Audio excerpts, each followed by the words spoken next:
Shri B.J. Panda ji. Madam Deputy Chairperson, it is a next to impossible task to try to alter even slightly the course of this irresistible force. Today, this irresistible force manifests itself in the popular aspirations, the popular mandate, and most importantly, the political will which has made imminent the formation of the Jharkhand state. But Madam, I must try, even against insurmountable odds, to try to make that little alteration. This is ironic, Madam, because we are not against the formation of the Jharkhand state, but we do have a sense of a historic injustice being carried forward, and a sense that this may be the last opportunity to correct this injustice. And this has to do with the two small pockets of Saraikala and Kharsuan, which are now to be transferred from Bihar into Jharkhand, which originally were merged with Odisha and rightfully deserve to be in Odisha. I shall briefly point out the background of how this happened. Historically, Madam, even the entire Singhbhum district has not been considered as part of Bihar. I will cite, Madam, famous historians like Sterling, R.D. Banerjee, and J.C. Bose, who have included the entire Singhbhum in Odradesh, or the modern province of Orissa. Just to give one example from those writings, Madam, Sterling, in his Asiatic Researches, volume 15, chapter 5, has cited the Ain-i-Akbari, going back many centuries, for this conclusion. Madam, in 1916, when the Odisha tributary or feudatory state was defined, it clearly included the states of Saraikala and Kharsuan. And there was good reason for this. And Madam, not just on linguistic grounds. The issue of linguistic basis for the formation of states has been debated infinitely, Madam, and it will continue to be debated all the time. That is not the basis on which I wish to make this case. Apart from the linguistic issues,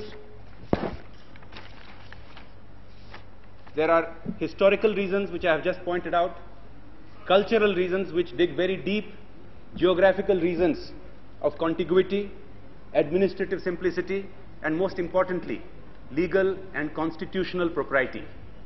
Madam, in 1947, on December 14th, Saraikala and Kharsuan signed the instrument of accession, and shortly thereafter were merged with Odisha, which was rightly so, because they had always been associated culturally, etc., with Odisha, as I have just pointed out. There was a problem, Madam, which was temporary in nature, which has resulted in this injustice which continues till today. And the problem was, Madam, that between, on the one hand, the mainland state of Odisha, and on the other hand, the states of Saraikala and Kharsuan, lay the other princely state of Mayurbhanj, which dragged its feet in signing the instrument of accession. As a result, it was difficult for the Odisha government to administer the former princely states of Saraikala and Kharsuan because of lack of physical contiguity.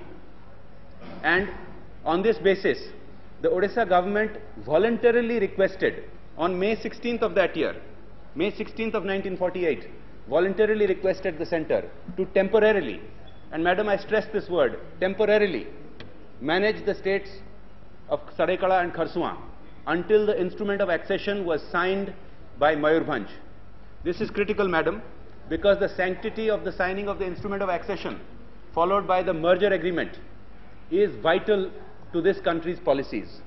We cannot have one stand on the issue of Kashmir and a completely different stand on the issue of the rightful belonging of Saraikala and Kharsuan.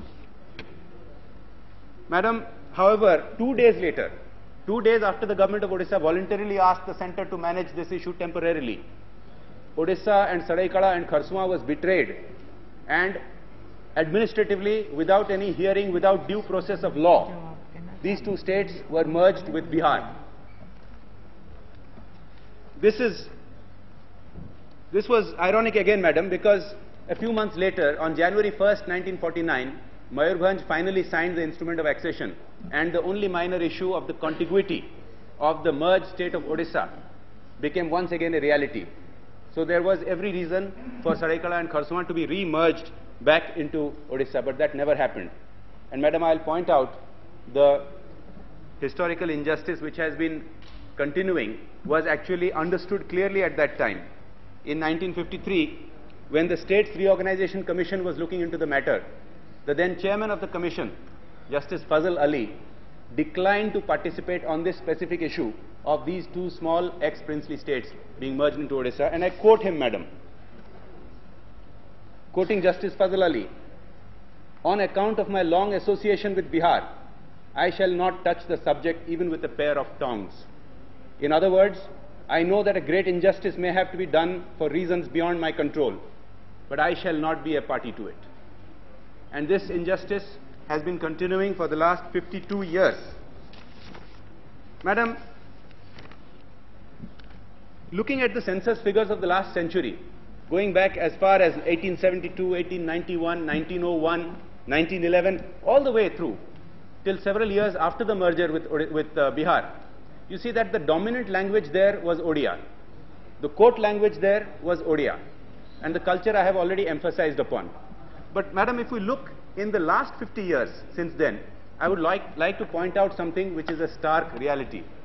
And I would like to mention briefly here, Madam, yesterday on the occasion of the Uttaranchal Bill, Honorable Member Shri Kuldeep Nair pointed out that he has observed in his travels around the country that linguistic minorities have not been given the due protection and the encouragement that they deserve.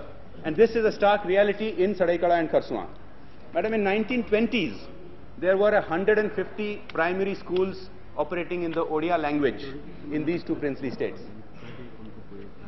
And Madam, I would like to point out that several times over these last few decades, in 1972, in 1976, in 1980, in 1986 and 1987, the Bihar government agreed in bilateral agreements to extend all facilities to the Odia linguistic minorities in the matter of education. And here I would like to point out that nothing has been done in practical terms. Madam, in these last 50 years, not one, and I emphasize this, not one Odia medium school has been put up by the state government of Bihar. Now, if this doesn't justify the cause of linguistic minorities, I don't know what does. And Madam, when linguistic minorities as a principle, whether they should be tolerated in one state or merged with another, are discussed, it is never an issue that an artificial linguistic minority is created in a state. Usually the situation is dictated by geography or dictated by administrative reasons, not by artificial reasons, as has been the case in this instance.